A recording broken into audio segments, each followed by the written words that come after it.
க்கு பேஸ் பண்ண மாதிரியே டெக்னாலஜியும் இருக்கும். So first bitcoin launched in 2009 by an anonymous entity known as Satoshi Nakamoto. இந்த பிட்காயின் வந்துட்டு 2009 தான் வந்துட்டு என்ன பண்ணியிருக்காங்கன்னா லான்ச் பண்ணியிருக்காங்க. இதை கண்டுபிடிச்சவர் அப்படின்னு பார்த்தோன்னா சத்தோஷி நாகமோட்டோ. பட் ஆனால் இது அவரோட உண்மையான பேர் கிடையாது. ப்ளஸ் அது ஒரு ஆளாக இல்லை வந்துட்டு ஒரு ஆர்கனைசேஷனான்றதுமே தெரியல.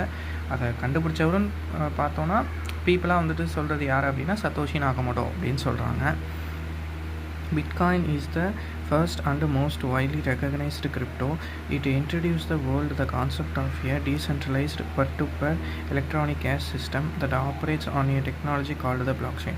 ஸோ இந்த பிட்காயின் மூலயமா தான் வந்துட்டு என்ன அப்படின்னாக்கா டீசென்ட்ரலைஸ்ட் அப்படின்ற ஒரு ப்ராசஸையும் பர் டிரான்சாக்ஷனையும் ப்ளஸ் எலக்ட்ரானிக் கேஷ் அதாவது டிஜிட்டல் மணி அப்படின்ற ஒரு சிஸ்டமே வந்துட்டு என்ன பண்ணுறாங்க அப்படின்னா இன்ட்ரடியூஸ் பண்ணுறாங்க இந்த வேர்ல்டுக்கு. இது வந்துட்டு எந்த டெக்னாலஜி வச்சு ஆப்ரேட் பண்ணுறாங்கன்னு பார்த்தீங்கன்னா பிளாக் செயின் டெக்னாலஜி வச்சு தான் ஆப்ரேட் பண்ணுறாங்க.